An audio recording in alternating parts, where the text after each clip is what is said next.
Hello नमस्कार दोस्तों, मेरा नाम अभिषेक कुमार। मेरा जॉब नेट जॉन चैनल में आप सभी का स्वागत करता हूं। सो गाइस, आज का जो हमारा अपडेट्स है, मैंने यूपीपीसीएल जेई इलेक्ट्रिकल ब्रांच का मॉक टेस्ट अपलोड कर किया है। सो गाइस, आप यहां पर जाकर देख सकते हैं कौन से क्वेश्चंस इलेक्ट्रिकल में आते हैं, किस लेवल के क्वेश्चंस यहां पे आपसे पूछे जाते हैं। सो गाइस, यहाँ पे 4 सेक्शन होते हैं। टोटल नंबर ऑफ मार्क्स जो है 200 है। इलेक्ट्रिकल इंजीनियरिंग आपका जो कोर सेक्शन डिसिप्लिन है उससे पूछे जाएंगे general awareness, reasoning, general Hindi में कैसे क्वेश्चंस होते हैं गाइस, वो मैं आपको यहाँ पर दिखाने जा रहा हूँ। सो गाइस, आप इस वीडियोस को पूरा सेट्स को देखें और इस सेट्स का पीडीएफ मैं अपने टेलीग्राम चैनल पे डाल दूंगा। फर्स्ट ऑफ ऑल, आप सभी गाइस जो भी यूपीपीसीएल जेई का एग्जाम देने वाले हैं इलेक्ट्रिकल से रिलेटेड, सो गाइस वो मेरे ऑब्जेक्टिव सारे क्वेश्चंस जो मैं यहाँ करवा रहा हूँ उसे एक बार जरूर आप देख लें। सो गाइस, देर ना करते हुए स्टार्ट करते हैं। सो हमारा फर्स्ट क्वेश्चन है guys, which of the following is not fitted on transformer. इन चारों ऑप्शंस में से यू ऑल नो बेटर कि हमारा बकस डिले जो है ट्रांसफार्मर में यूज होता है, कंजर्वेटर भी, ब्रीदर भी। कम्यूटेटर जो है वो डीसी मशीन का पोर्शन है जो कि वो हमारा यूज नहीं होता है। अब यहाँ पे गाइस देख सकते हैं, इसका मैंने आपको पढ़ने के लिए भी सॉल्यूशंस भी दे दिया है। सारा कुछ इसमें आपका इनलाइन, आपका जो क्वेश्चंस है उसके आंसर्स के साथ मैंने डिस्क्रिप्शन पूरा डिटेल यहाँ पे दिया रहेगा टेस्ट का। Breaker, conservator and box delay part, delay is a part of the transformer but commutator is a part of DC machine. Breaker का काम आप जानते हैं। The function of A breaker in the transformer is to filter out the moisture from the air. Breather consists of silica gel which absorb the moisture of the air. Conservator क्या होता है? Conservator tank जिसको कहते हैं। There is a conservator tank at the top of the transformer which allows adequate space for expansion of oil. जब हमारा conservator में आप देखते हो कि जब एक्सपेंशन ऑफ ऑयल्स होता है, टेम्परेचर जब हमारे ट्रांसफार्मर टैंक के अंदर जो ऑयल रहते हैं अगर उनका टेम्परेचर जब गेन करता है देन उसका एक्सपेंशन होता है। सो जो एक्सपेंशन होता है होने के बाद जो ऑयल लेवल बढ़ता है वो कंजर्वेटर टैंक में हमारा जाकर स्टे करता है। देन अगर जैसे ही उसका टेम्परेचर डाउन हुआ देन वो कंजर्वेटर टैंक से हमें मूव कर जाएगा। बकवास रिले आपको ये पता है क्या है? प्रोटेक्शन के लिए यूज करते हैं हम लोग ट्रांसफार्मर में। Next questions, absolute permeability of A free space का वैल्यू होता है you not is equal to 4 pi into 10 to the power of minus 7 per meter. So guys, absolute permeability पूछा है, रिलेटिव परमिएबिलिटी अलग होता है जिसे हम लोग म्यू आर से डिनोट करते हैं। हम mu equal to mu R mu naught. So guys, अब पूरा फॉर्मूला याद रखना। Absolute permeability mu naught equal to 4 pi into 10 to the power minus 7 henry per metre. Dimensions भी दिया है एम एल टी का पावर -2 a का power -2। The absolute permeability of the other materials can be expressed relative to the permeability of free space। मैंने अभी आपको एक formula बताया, एब्सोल्यूट परमेबिलिटी इक्वल टू होता है म्यू नॉट म्यू आर।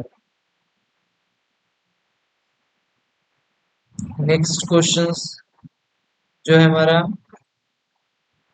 देख सकते हैं। नेक्स्ट क्वेश्चन जो है, विच of the following three phase AC system is used in electric traction. जो हमारा इलेक्ट्रिक ट्रैक्शन में यूज करते हैं थ्री फेज सिस्टम, इसमें से कौन सा ऑप्शन जो है हमारा राइट है? फर्स्ट है 3 to 3.5 की 50 हर्ट्ज, 3 to 3.5 825 हर्ट्ज, 3 to 3.5 की भी 860 hertz. So guys, right option दिया है हमारा 3 to 3.5 की भी 816 2 by 3 हर्ट्ज। ये हमारा जो इलेक्ट्रिक ट्रैक्शंस में थ्री फेज सिस्टम हम यूज करते हैं उसके बारे में यहाँ पे आपको डिटेल्स दिया गया। सो गाइस आप यहाँ पे पढ़ सकते हैं। इलेक्ट्रिक ट्रैक्शंस के बारे में भी दिया है। Electric traction is mean to locomotions in which the driving force is obtained from electric motor. It is used in electric trains, tram cars, trolleybus and diesel electric vehicles. No electric traction आप सब पढ़े भी होंगे और third rail system भी पढ़े होंगे इन जिसमें हमने पढ़ा होगा indoor generation system. So guys इसका एग्जांपल भी यहाँ पे मेंशन किया गया है। नेक्स्ट जो हमारा क्वेश्चन है,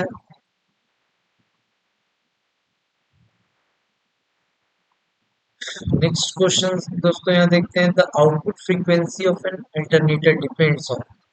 आउटपुट फ्रीक्वेंसी किस किस चीजों पे हमारा डिपेंड करता है? Types of winding, number of poles and rotational speeds, number of poles only, rotational speed only.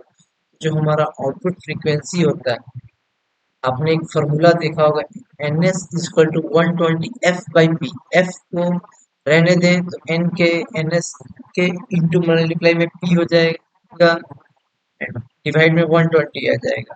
So guys किस किस पे डिपेंड किया? नंबर ऑफ पोल्स पे एंड रोटेशनल स्पीड्स पे, है ना। N equal to 120 f/p। So guys ये सब फॉर्मूलाज आपको माइंड में होने चाहिए जब भी आप इस पेपर को देने जाएं। सो आप गाइस देख सकते हैं, F equal to N P by 120, frequency directly proportional to number of poles and speed. Okay, so the output frequency of an alternator, output frequency जो हमारा अल्टरनेटर का डिपेंड करता है नंबर ऑफ पोल्स पे and rotational speed में। Next question है, जो frequency the frequency response of the given LRC circuit as responses. हमारा क्वेश्चन एलआरसी सर्किट दिया हुआ है, उसमें क्वेश्चन किया गया फ्रीक्वेंसी रिस्पॉन्स क्या होगा। एफ इक्वल टू होता 1/2 pi root under L. Parallel के लिए, सीरीज के लिए हमारा अलग होता है, जस्ट लाइक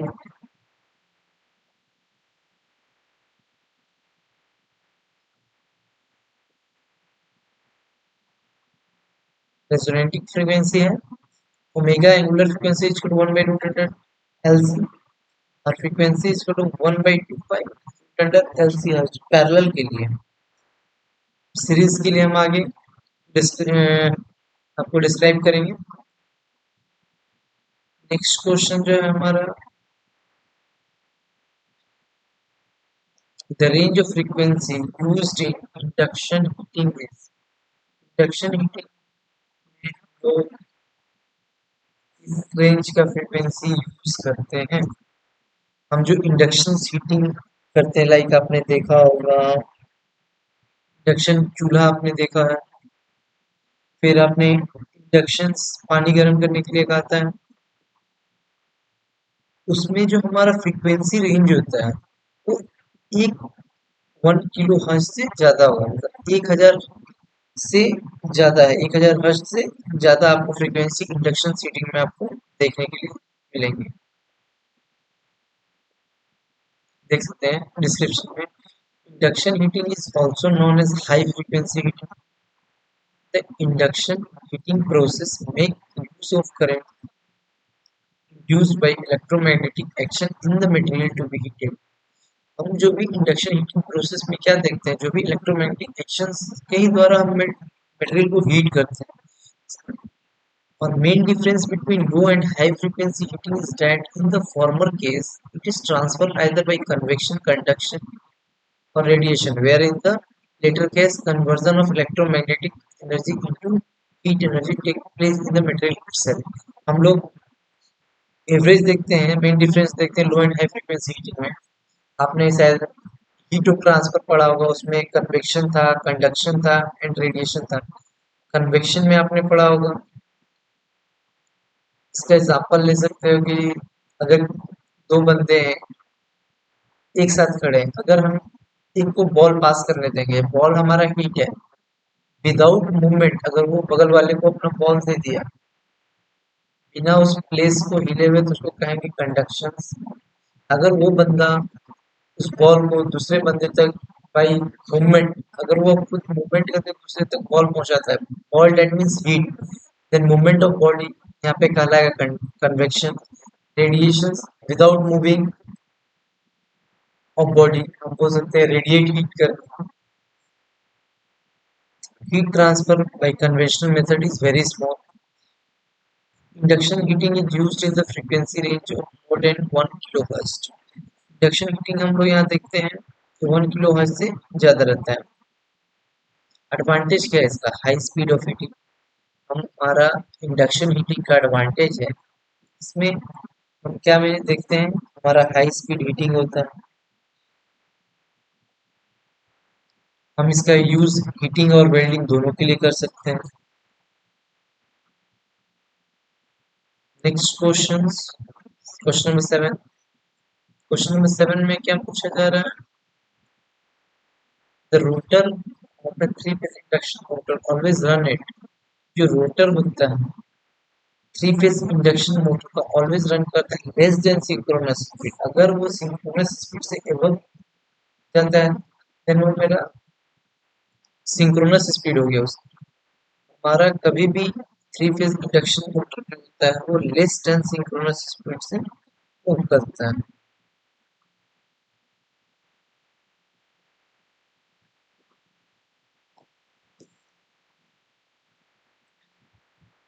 देखिए अब, synchronous speed is the speed of rotation of the magnetic field in a rotatory machines. An induction motor always runs at a speed less than synchronous speed. कोई भी इंडक्शन मोटर जो रहेगा synchronous speed से नीचे ही rotate करेगा।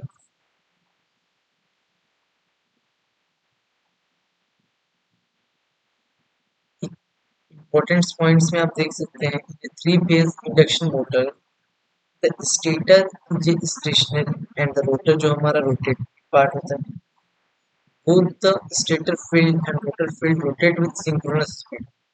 हमारा both जो stator field जो होता है and rotor field rotate with synchronous speed. यहाँ पे एक और पॉइंट दिया गया है, the rotor rotates with the speed. Rotor जो हमारा वहाँ रोटेट कर रहा है less than synchronous speed. The difference between the synchronous speed and the rotor speed is known as slip speed. Slip speed हम किसको कहते हैं? जो रोटर का स्पीड है। और हमारा synchronous speed S equal to होता है N S minus N R by S. ये हमारा स्लिप का फॉर्मूला होता है। नेक्स्ट क्वेश्चन में जाते हैं। कैपेसिटेंस फाइंड आउट करने के लिए यहाँ बोला गया है टू कैपेसिटर दिया है 20 microfarad and 30 microfarad are connected in series. What is the total capacitance? Capacitance पूछा गया है कितना होगा। सो गाइस आप जानते हैं रेजिस्टेंस के में जब सीरीज में रहता है तो हम उसको ऐड करते हैं, but in the case of capacitor अगर दो सीरीज में है तो उसको एज ए पैरेलल जो फॉर्मूला हम लोग यूज करते हैं तो यहाँ पर यूज करते हैं। सो डायरेक्टली आप इसको 20 इंटू 30 डिवाइडेड 50, 600 इधर 12 माइक्रोफैराड है। सही है। तो पैरेललिज्म देख सकते हैं when N capacitor are connected in series equivalent resistance is given by ये जो फॉर्मूला लाइक आप देख रहे हो। जब हम पैरेलल में रेजिस्टेंस निकालते हैं तो ऐसे 1 by R is to 1 by R one plus 1 by R two plus 1 dot dot dot 1 by R N. But in the case of capacitor आप पैरेलल लाइक यूज कर सकते हैं फॉर्मूला। एक याद करने का तरीका मैं बता रहा हूँ, ऐसे ऐसे आप इसको ओवरऑल निकाल सकते हैं कैलकुलेशन करके।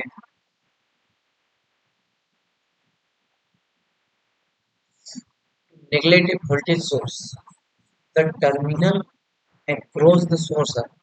अगर क्वेश्चंस हमारा बोल रहा है to neglect a voltage source को अगर हम नेगलेक्ट कर रहे हैं तो terminal across the source are short circuited या open circuited या replaced by inductor, replaced by some resistance। में से कौन सा ऑप्शन होगा?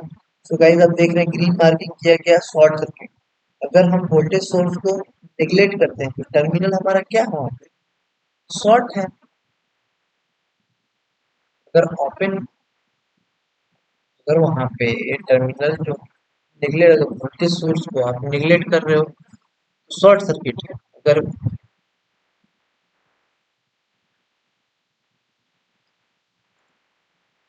अगर आप करंट सोर्स को नेग्लेक्ट कर रहे हो, अगर करंट सोर्स है, अगर आप उसको नेग्लेक्ट करोगे तो वहां सर्किट ओपन सर्किट होगा। The terminal across the source are open circuited because ideally the internal resistance of the internal resistance of the current source is infinite। आप देख सकते हैं टू नेग्लेक्ट, अगर हम एक कोई सर्किट बनाओगे, आप उसमें उसके वोल्टेज सोर्स को नेग्लेक्ट कर दो, तो हम उस सर्किट में क्या होता है, शॉर्ट सर्किट कर देते हैं उसको। अगर हम किसी सर्किट में बोले कि हम करंट सोर्स को नेग्लेक्ट कर देंगे, तो हम क्या करते हैं, उसको ओपन कर देते हैं सर्किट। ये दोनों केस आपको रिमाइंड होना चाहिए। नेक्स्ट क्वेश्चन जो है हमारा, नेक्स्ट क्वेश्चन है inverse square law and Lambert's cosine law are law pertaining to which of the following parameters। Inverse law और हमारा लैम्बर्ट कोसाइन लो आपको पता होगा कि रिलेशन चैप्टर से रिलेटेड है।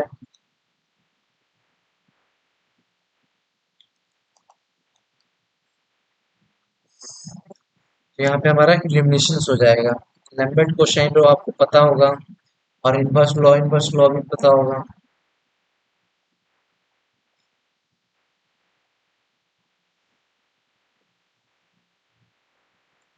लैम्बर्ट कोसाइन लॉ आपको मैं बता देता, this law states that eliminations E at any point of surface is directly proportional to the cosine of the angle between the normal at that point and the line of flux। law of inverse आप देख सकते हैं, E directly proportional to I by d square।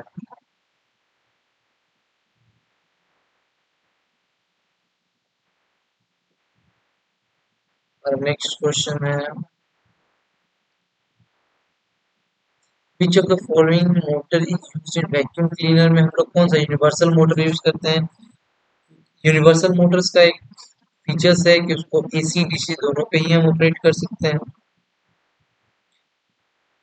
Single phase motor में आप देख सकते हैं, split phase motor का हम लोग एप्लीकेशंस कहाँ है हमारा, small drill presses, soft grinders, small belt driven conveyors, washing machines में हम लोग स्प्लिट फेज मोटर यूज करते हैं। कैपेसिटर रन मोटर हम लोग कहाँ यूज करते हैं, कैपेसिटर रन मोटर जो है compressor, conveyors, refrigerators, air conditioner, ceiling fans, जो है ये सब हमारा कैपेसिटर रन मोटर। एक होता है capacitor start motor, capacitor run motor. यहाँ पे एक कैपेसिटर हमारा सर्किट के साथ लगा रहता है, इसलिए ताकि हमारा उस सिस्टम का पावर फैक्टर में इम्प्रूव रहे। सेडेड पोल टाइप मोटर जो होता है, लो स्टार्टिंग टॉर्क होता है, इससे हम लोग इसका use hair dryer, toys, record, electric clock, players, small fans में यूज करते हैं। अब आते हैं एसी सीरीज मोटर का, universal motor, saving machines, kitchen appliances applications, table fans, food mixtures, vacuum cleaner. आप देखे होंगे टेबल फैंस, देखते हो कि आप कभी कभी शादी में भी हम लोग जनरेटर से भी यूज हो जाता, चालू हो जाता है। जनरेटर का भी हम डीसी जनरेटर का भी यूज करके सप्लाई जो हम लेते हैं शादी में, उससे भी हम चला लेते हैं, और घर में जब एसी सप्लाई रहता है तो भी हमारा ऑपरेट हो जाता है। मोटर, मोटर का केस में देखते हैं, डीसी सीरीज मोटर हम लोग कहाँ ट्रैक्शन सिस्टम में यूज करते हैं, जहाँ पे हमारा हाई स्टार्टिंग टॉर्क का जरूरत होता है। क्रेन्स में, एयर कंप्रेसर एंड होइस्ट में भी। डीसी शंट मोटर में हम लोग वैसे जगह जहाँ हमें कांस्टेंट स्पीड या कांस्टेंट फीचर्स चाहिए होते हैं, वो हम डीसी शंट मोटर यूज करते हैं, like lathe machine, centrifugal pumps, blowers, conveyors, weaving machines, spinning machines.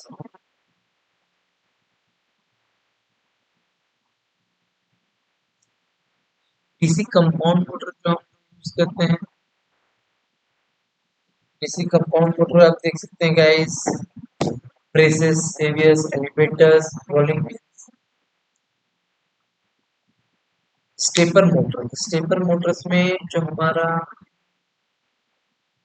Steppers motor का स्टार्टिंग टॉर्क जो होता है लो होता है, इसलिए हम लोग इसका यूज जो है 3D printing equipment, small robotics, CNC milling machine में स्टेपर मोटर का यूज करते हैं। नेक्स्ट क्वेश्चन है गाइस,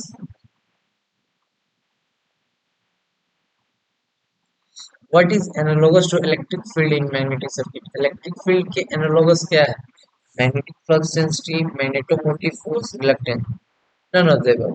सो गाइस इलेक्ट्रिक फील्ड के अपोजिट एनालॉगस जो है हमारा यहाँ पे कोई नहीं है, कि मैग्नेटोमोटिव फोर्स जो है, आपको मैं एक सीट कंपैरिजन कराता हूँ। फ्लक्स जो हम मैग्नेटिक सर्किट में देखते हैं हमारा करंट के एनालॉगस है। परमियंस हमारा कंडक्टेंस के एनालॉगस है। रिलक्टेंस हमारा रेजिस्टेंस का है। जिस लाइक रेजिस्टेंस हमारा यहाँ पे करंट को अपोज करता है, मैग्नेटिक फील्ड को रिलक्टेंस अपोज करता है। यहाँ पे कंडक्टिविटी हाई होने से किसी भी मटेरियल का करंट ज्यादा पास होगा, उसी तरह हमारे मैग्नेटिक सर्किट में जिस मटेरियल का परमिएबिलिटी ज्यादा रहेगा उससे ज्यादा मैग्नेटिक सर्किट फ्लो होगा। फ्लक्स डेंसिटी यहाँ पे करंट डेंसिटी है। मैग्नेटिक फील्ड है, यहाँ इलेक्ट्रिक फील्ड है। यहाँ मैग्नेटोमोटिव फोर्स है, एमएमएफ इक्वल टू एन आई, यहाँ पे इलेक्ट्रोमोटिव फोर्स है।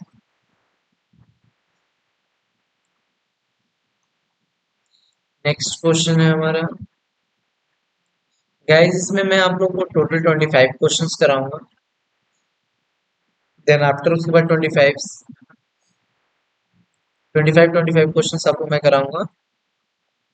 गाइस नेक्स्ट क्वेश्चन है, for a given three phase induction motor stator output minus cross rotor output equal to क्या कहते हैं? ये ऑप्शंस आपने जब एनर्जी फ्लो डायग्राम पढ़ोगे थ्री फेज इंडक्शन मोटर का, तो आपको rotor copper loss equal to होता है हमारा स्टेटर का output minus cross rotor output. आपको एनर्जी फ्लो डायग्राम में दिखाता हूँ। स्टेटर हमारा इनपुट जो पावर दिए वो कहाँ गया? Stator plus copper plus core losses. इसका आउटपुट में हमारा रोटर के इनपुट में जो है rotor copper plus core losses, rotor का आउटपुट में हमारा मैकेनिकल लॉसेस, देन हमारा ओवरऑल शाफ्ट पावर आउटपुट निकलता है।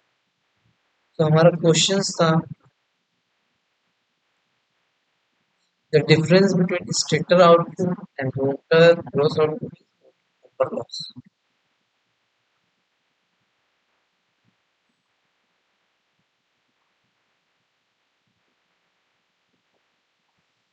Which of the following is a conventional way of generating electrical energy? समा हमारा गाइस इसमें से चार ऑप्शन थे जो इलेक्ट्रिकल एनर्जी से हम जनरेट कर सकते हैं।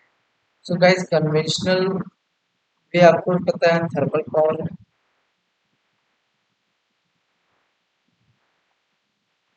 Conventional and non conventional, rain जाने से पहले आप रेन्यूएबल जिसको हम लोग नॉन कन्वेंशनल एनर्जी कहते हैं, नॉन रेन्यूएबल सोर्सेज को कन्वेंशनल एनर्जी कहते हैं। कन्वेंशनल एनर्जी जिसको नॉन रिन्यूएबल सोर्सेज जिसको हम दोबारा से जनरेट नहीं कर सकते, कन्वेंशनल है मतलब कि वो खत्म हो जाने के बाद बहुत टाइम लग जाएगा उसको रीजनरेट होने में, like oil, coal, petroleum, natural gas, nuclear fuels. और रिन्यूएबल एनर्जी जिसको हम लोग कहते हैं नॉन कन्वेंशनल एनर्जी, जो कि कभी खत्म नहीं हो सकता, लाइक वाटर, हवा, पानी, टाइडल एनर्जी, जियोथर्मल एनर्जी, ये सब हमारा क्या है? नॉन कन्वेंशनल एनर्जी, इसको रिन्यूएबल एनर्जी कहते हैं, दोबारा से हम इसको जनरेट कर सकते हैं। Next question, in a modern power semiconductor device that combines the characteristics of BJT and MOSFET is IGBT, GTO, FCT, MCT.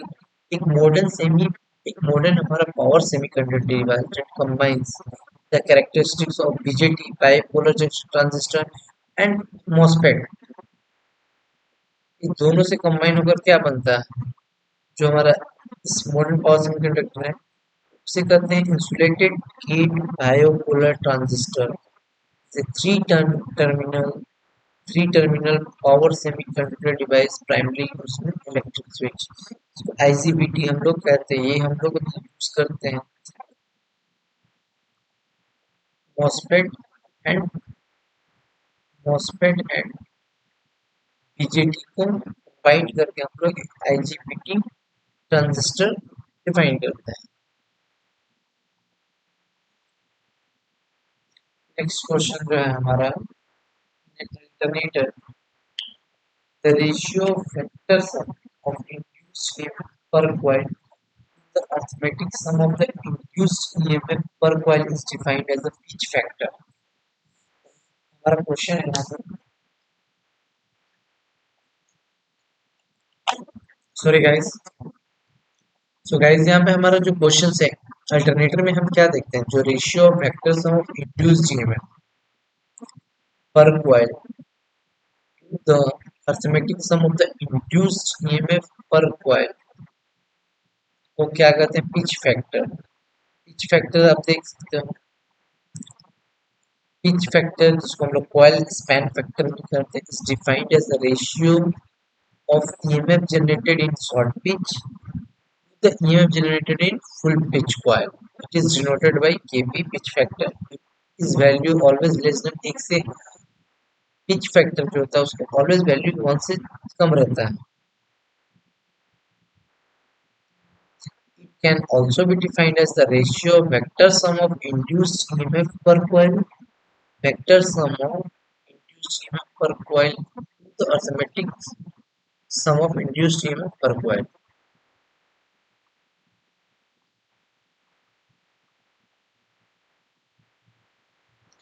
Pitch loss। Next question जो क्वेश्चन नंबर 70 देगा, यहाँ पर आप देख सकते हैं which law rule states that the magnitude of the induced EMF directly proportional to the rate of change of flux linkage। So guys आपको पता होना चाहिए E is equal to d phi by dt। कौन सा law कहता है हमारा, किससे डिफाइन होता है, वो है हमारा फ्राडे law of electromagnetic induction. फ्राडे second law of electromagnetic induction, not first. EMF is directly proportional to the rate of change of flux। जो हमारा फर्स्ट लॉ क्या करता है, Friday का first law of electromagnetic induction states that whenever a conductor is placed, हमारा first law यही कहता है कि जब भी हम किसी कंडक्टर को एक मैग्नेटिक फील्ड में रखते हैं तो एक ईएमएफ इंड्यूस्ड होता है, इसको हम लोग इंड्यूस्ड ईएमएफ कहते हैं। If the conductor circuit is close, the current will also circulate through the circuit, this current is called induced current। Faraday का सेकेंड लॉ कहता है, Faraday second law of electromagnetic induction ये कहता है कि magnitude of जो EMF हमारा generate हुआ, जो कॉइल में हमारा इंड्यूस ईएमएफ जनरेट हुआ, डायरेक्टली प्रोपोर्शनल होता है rate of change of flux in the coil. Lenz law क्या कहता है, लेंज लो जो फ्लक्स का वो मतलब कहने का मतलब है जिससे वो पैदा उसी को अपोज करता है। When a voltage is generated by change in magnetic flux according to Faraday's law, the polarity of the induced voltage is such that it produces a current whose magnetic field opposes the change which produces। जिसके वजह से वो produce होता है उसी को क्या करता है, वो अपोज करता है, उसे कहते हैं Lenz. Fleming right hand rule आपको पता होगा, जिसमें हमारा थंब जो है, फ्लेमिंग राइट हैंड रूल जो है एक left hand rule. Right hand rule हम लोग जनरेटर के लिए यूज करते हैं, लेफ्ट हैंड रूल हम लोग मोटर के लिए यूज करते हैं। राइट हैंड रूल में हमारा जो थंब रहता है वो मोशंस पर डायरेक्शन है, फोर्थ फिंगर जो है हमारा फील्ड इलेक्ट्रिक फील्ड का डायरेक्शन है, मिडिल फिंगर जो है हमारा करंट का डायरेक्शन है।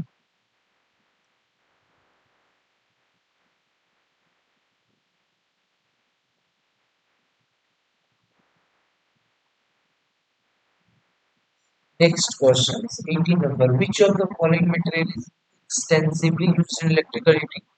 ज्यादातर हम लोग, आपको पता होगा, कोई भी इलेक्ट्रिकल का बंदा अच्छे से जानता है कि इलेक्ट्रिकल हीटिंग में हम लोग नाइक्रोम का सबसे ज्यादा यूज करते हैं। नाइक्रोम की कुछ क्वालिटीज के बारे में आपको देख लेता हूँ। Nichrome is generally referred to as an alloy of nickel, chromium, and often iron or other element or substance. Nichrome wire is used as a heating element because it is very stable. Even at high temperature पे भी वो stable रहता है. Unlike other materials, it will not melt even when generating large amounts of heat. अगर हम इसमें large amount of heat generate कराते हैं तो भी हमारा ये melt नहीं होता है. Ironically, nichrome actually has low electrical resistance. Nichrome actually देखा जाए तो nichrome actually has low electrical resistance. The property does cause the wire to heat. Electrical resistance is a measure of how difficult it is for electricity to flow through something. Electrical resistance के बारे में आपको पता है? Electric resistance क्या है? रुकावट. वो अपने थ्रू से कितना से कोशिश करेगा ज्यादा से ज्यादा कि अपने करंट्स को फ्लो ना होते. सब्सटेंस जो कि जिन substance with low electrical resistance are very efficient at moving electrons. Simple सी बात है, जिस मटेरियल्स से हमारा इजीली जो है इलेक्ट्रॉन्स पास हो जाए, वो लो इलेक्ट्रिक रेजिस्टेंस है. जिस सब्सटेंस से हमारा रेजिस्टेंस ज्यादा है तो उससे इलेक्ट्रॉन्स मूव नहीं कर सकता. सो गाइस, नेक्स्ट क्वेश्चन है हमारा.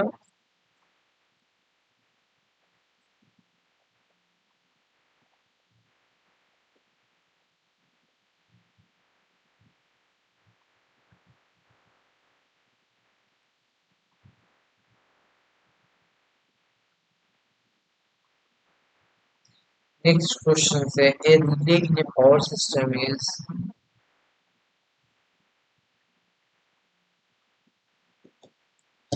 एक रिले क्या होता है हमारा पावर सिस्टम? रिले का काम क्या है? एक ऑटोमेटिक डिवाइस है जो कि सेंस हमारा एबनॉर्मल कंडीशंस को सेंस करता है in electrical circuit, close it contacts. Relay अलग चीज है, ब्रेकर अलग है. रिले क्या करता है? एक तरह से आपको सर्किट में एक ऐसा डिवाइस होता है. रिले हमारा एक ऐसा ऑटोमेटिक डिवाइस होता है जो कि सेंस करता है कि सर्किट में एबनॉर्मल कंडीशन, नॉर्मल कंडीशन से जो है उससे अगर हमारा डिफरेंट आता है इलेक्ट्रिक सर्किट में, circuit close it's contact. Contact क्या करता है? वो क्लोज कर देता है, ओपन नहीं करता है. वो सर्किट को क्लोज करता है, ओपन सर्किट ब्रेकर करता है. A relay is an automatic device which senses an abnormal conditions of the electrical circuit and closes its contacts. क्या? एक relay which is operated on the principle of power flowing both sides of the line is called directional relay. अगर हम ऐसा relay use कर रहे हैं power flow के लिए बोथ साइड्स के लिए, और directional relay. Relay are commonly used preventing excess power flow from a small generating station into a larger system. Relay का काम क्या है? वो एक ऑटोमेटिक डिवाइस है, आपका सेंस करेगा कि हाँ, अब जो है कंडीशन जो है मेरा एबनॉर्मल हो गया, तो किसको बताएगा? कॉइल को बताएगा. कॉइल कॉन्टेक्ट क्लोज करेगा, सर्किट ब्रेकर बाकी सिस्टम को आइसोलेट कर देगा.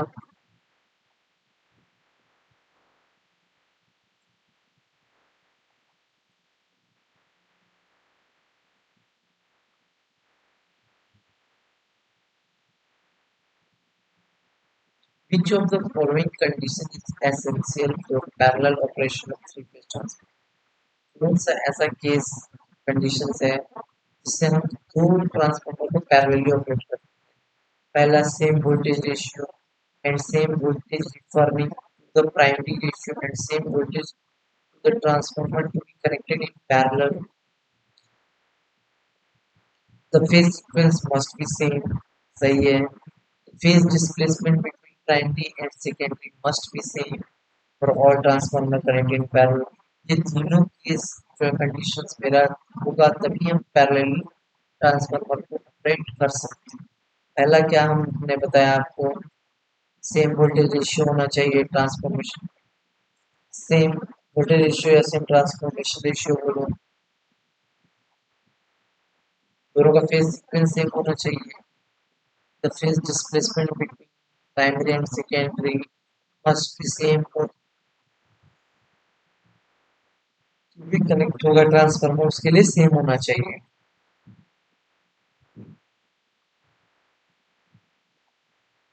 नेक्स्ट क्वेश्चन है हमारा, type of electrical battery which can be charged, discharged into a load and then discharged many times is called, हम इसको रिचार्जेबल बैटरी कहते हैं, सेकेंडरी बैटरी कहते हैं, प्राइमरी बैटरी कहते हैं, क्या कहें। प्राइमरी बैटरी उसे कहते हैं जिसको हम एक बार चार्ज करने के बाद तो अगर वो डिस्चार्ज होता है उसको यूज दोबारा नहीं ला सकते, that's called primary battery. Secondary batteries को हम अगेन चार्ज करके यूज में ला सकें, दैट्स कॉल्ड सेकेंडरी बैटरी। तो यहाँ पे ऑप्शन में क्या होगा, rechargeable battery and secondary battery. Primary cells हैं are those which once fully used has to be thrown out or destroyed। Primary cells का काम यही है कि एक बार अगर उसको use कर लो या तो उसे फेंक दो या डिस्ट्रॉय करो, खत्म हो गया। This is because the electrodes and electrolyte used in this type of cells cannot be reused। Use नहीं कर सकते। आपने देखा होगा वो जिंक वाली बैटरी जो ब्लैक कलर की पहले हम लोग टॉर्च में यूज करते थे ना, एक बार निकालने के बाद दोबारा यूज नहीं कर पाते हैं उसको, खत्म हो जाने पर। सेकेंडरी सेल्स में आप देखे होंगे, secondary cells are those which once used can be used by charging them। आप लोग गाड़ी में या बड़े बड़े ट्रक में देखे होंगे रिचार्जेबल बैटरीज होते हैं, like primary cell and secondary cell में आप देखोगे लिथियम आयन सेल जो कि सेकेंडरी है, ये सबको कभी लीड एसिड बैटरी, जो सबसे ज्यादा यूज हम लोग गाड़ियों में देखते हैं, lead acid battery, nickel metal hydride cell, lithium ion cell, nickel cadmium cell, ये सब क्या है हमारा सेकेंडरी सेल है। Zinc carbon cell, alkaline cell, lithium cell, mercury cell, silver oxide cell, paper battery, ये हमारा प्राइमरी सेल है जिसको एक बार यूज करने के बाद दोबारा यूज में हम नहीं ला सकते।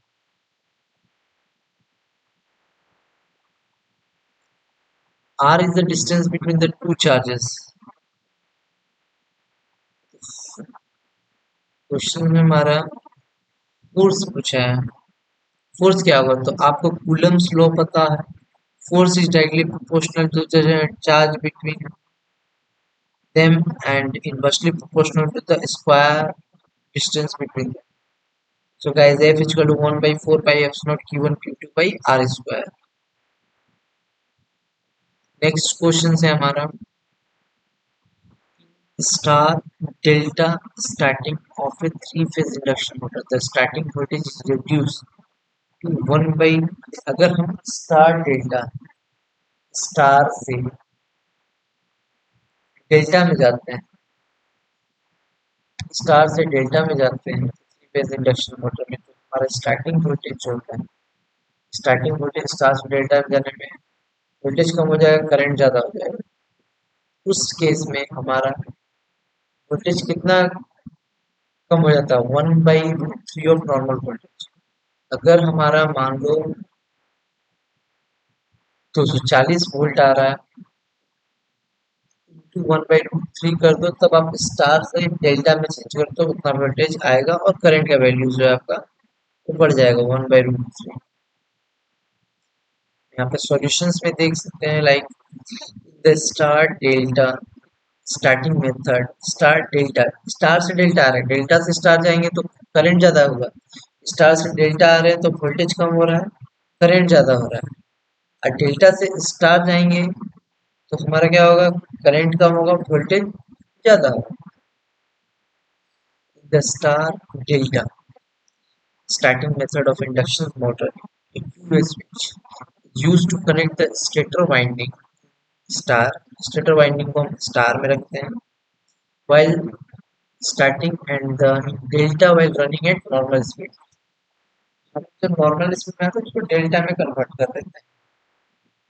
स्टार डेल्टा में हमारा मान लेते हैं थ्री फेज में अगर 415 वोल्ट का जरूरत है, स्टार से हम जब डेल्टा कन्वर्सन स्टार का कनेक्शन हम लोग क्या करते हैं स्टेटर में,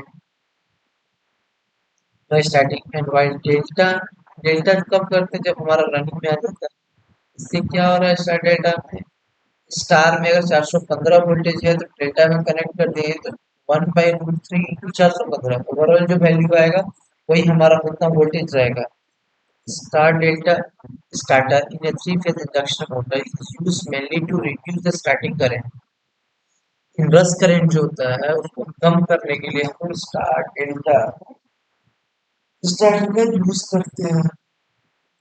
The star delta starting method of an induction motor, the starting current is reduced approximately by the star delta starting method of induction motor. The starting current is reduced approximately by 1/3 times as compared to the original। अगर हम star delta starting method में induction motor का starting जो current रहता है उसको 1/√3 times हम 1/3 times कम कर देते हैं। The starting torque will 1/3 times that it will be for delta connected winding. Hence, a star delta starter is equivalent to an auto transformer of ratio 1/√3 or a 57.73% of reduced voltage. Next questions.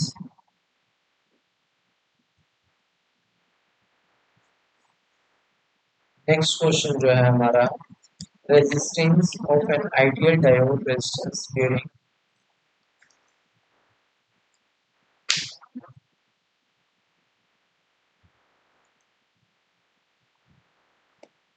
हमारा यहाँ question है resistance of an diode ideal diode के case में हमारा क्या होगा resistance during reverse biasing, वहां पे क्या होगा इनफाइनाइट। डायोड के केस में बोला एक डायोड क्या हमारा टू टर्मिनल सेमीकंडक्टर डिवाइस है that act as a one way switch for current।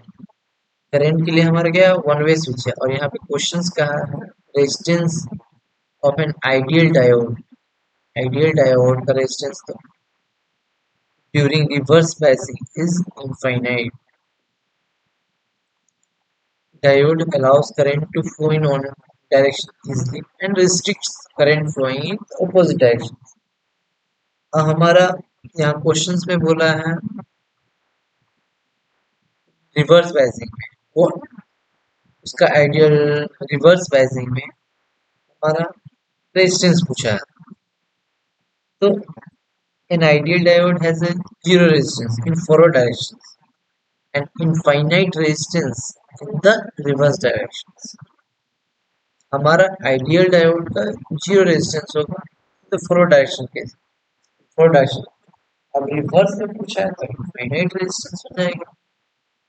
When a diode is reversed by the voltage at the cathode is higher than the at the anode, therefore no current will flow, which means that is the resistance is greater।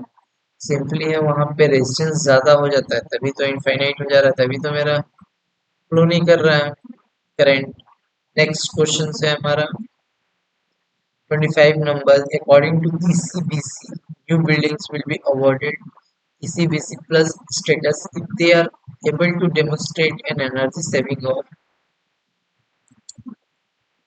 50%, 35%, 30%, 25%।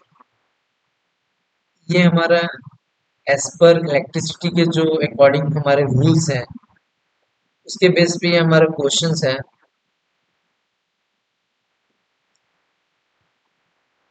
ये आप questions आपको नया देखने मिलेगा, updated है ECBC। चलिए इसके बारे में कुछ जान लेते हैं। पीयूष गोयल जो है पहले रेल मंत्री थे। Piyush Goyal launched the ECBC Code 2017 which prescribes energy performance standards for new commercial building to be constructed across India. ECBC means होता है एनर्जी कंजर्वेशन बिल्डिंग कोड। आप कोई बिल्डिंग बना रहे हो, उस बिल्डिंग में किसी भी अप्लायंसेस का क्या कोड है, कोई भी हम बल्ब लगाएंगे उसमें कितना इल्यूमिनेशन होना चाहिए, ये सब इसके अंदर इस कोड में आते हैं। तो इसका इसका एम्स था, इसका जो मेन टारगेट था, it's aim to optimise energy saving comfort level for occupants and prefers life cycle cost effectiveness to achieve energy neutrality in commercial building। हमारा कमर्शियल बिल्डिंग में जो वेस्टेज होता है इलेक्ट्रिसिटी को उसको कम करना था। ओवरऑल हमारा जो एडॉप्शन है ईसीबीसी का वो एनर्जी सेविंग्स के लिए है। ईसीबीसी एक बार फिर से आपको बता रहा हूँ, इसका फुल फॉर्म है एनर्जी कंजर्वेशन बिल्डिंग कोड।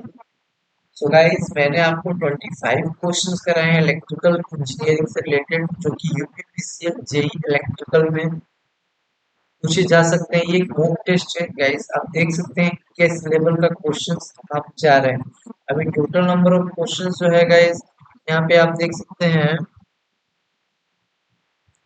150 है इलेक्ट्रिकल से related. Then after general awareness reasoning general. अभी गाइस मैं आपको 25 क्वेश्चंस कराया हूँ।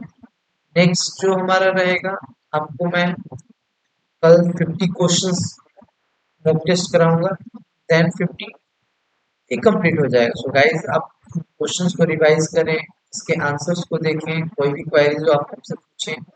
जो न्यूमेरिकल्स क्वेश्चन है मैंने उसे डिस्क्राइब नहीं किया है, अगर आपको कोई भी डाउट्स हो आप मुझसे पूछ सकते हैं, मैं उसको डिफाइन करूंगा।